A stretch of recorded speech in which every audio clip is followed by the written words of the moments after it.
Hi, Namaste. Today I'm going to read Volume 1, Book 1, Vidyesvara Samhita, Chapter 5, The Greatness of the Phallic Emblem of Shiva in the Shiv Puran. Om Vakratunda Mahakaya Surya Koti Samaprabha Nirabhekaram Kaya Savakaya.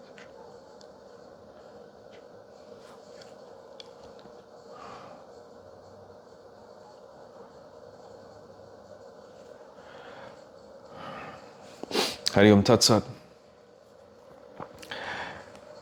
Sutta said a person incompetent to perform the three rites of Shravana, etc., shall fix the phallic emblem or the image of Shiva and worship them every day. He can thus cross the ocean of worldly existence. As far as he can afford, the devotee shall make gifts of wealth too without deceiving others.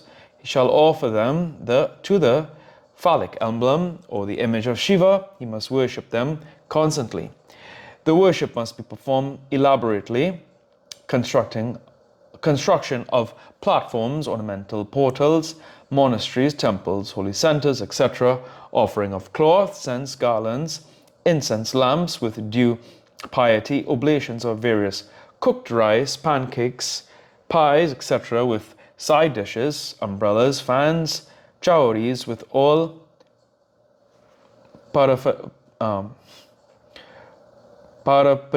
paraphernalia. Everything shall be maintained in the worship of Shiva. In fact, all royal homage shall be paid. Circumambulation and obeisance with japas according to capacity shall be performed. All the different usual rites as worship-like invocation shall be maintained with due devotion. A person who worships the phallic emblem or the image in this manner will attain salvation even without Shravana, etc. Many noble men of yore have been liberated solely by this simple worship.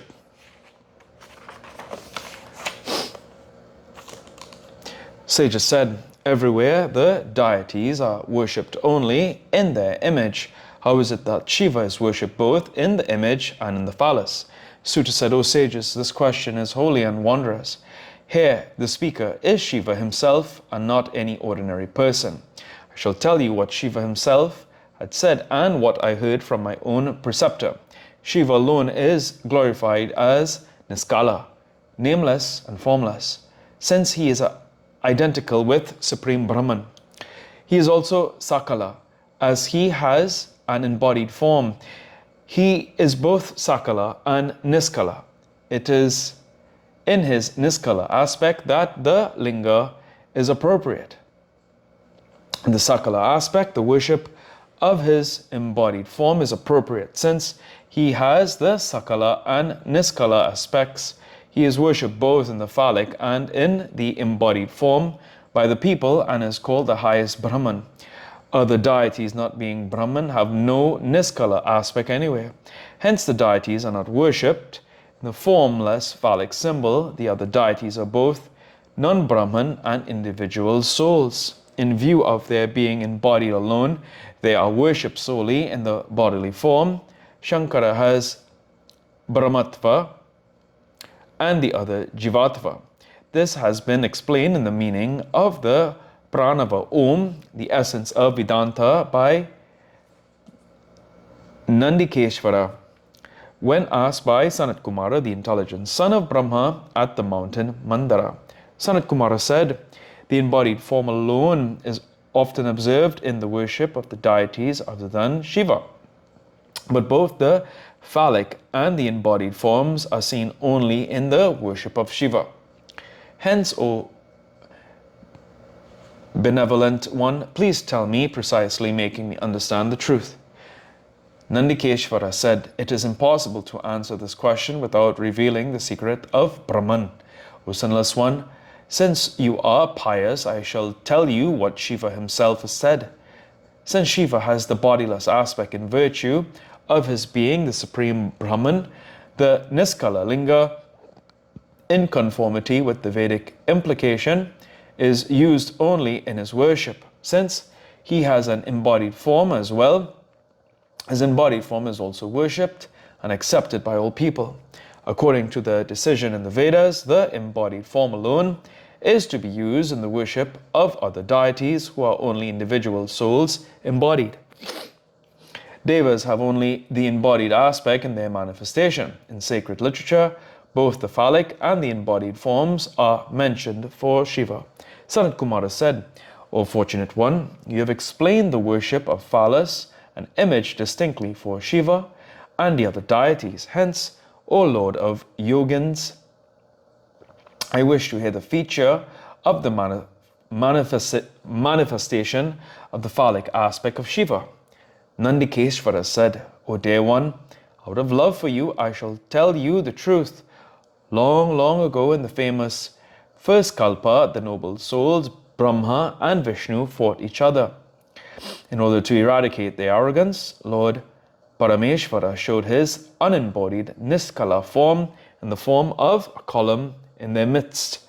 He showed his phallus emblem separate, evolved out of the column, with a desire to bless the worlds. From that time onwards, the divine phallus and the embodied image both were assigned to Shiva alone. The embodied form alone was assigned to deities other than Shiva.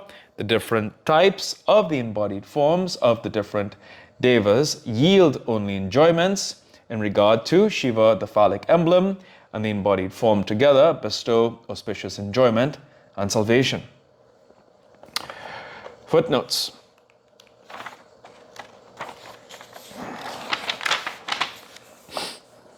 "37. Shiva Linga, the phallic emblem of Shiva, which is universally worshipped. 38. Nandikeshvara, one of the attendants of Shiva.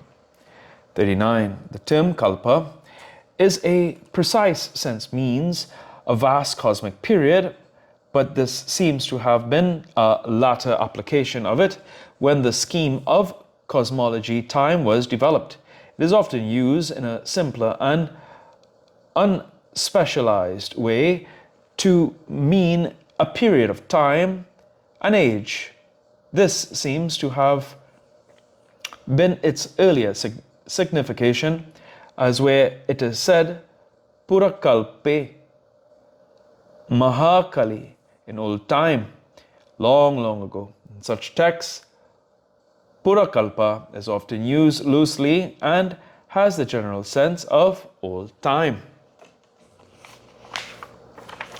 Here ends today's reading of the Shiva Puran. Om Prabhu Prananatam Vyom Veshwanatam Jagannatanatam Saranda Bhajan Bhudipatam Veshwanatam.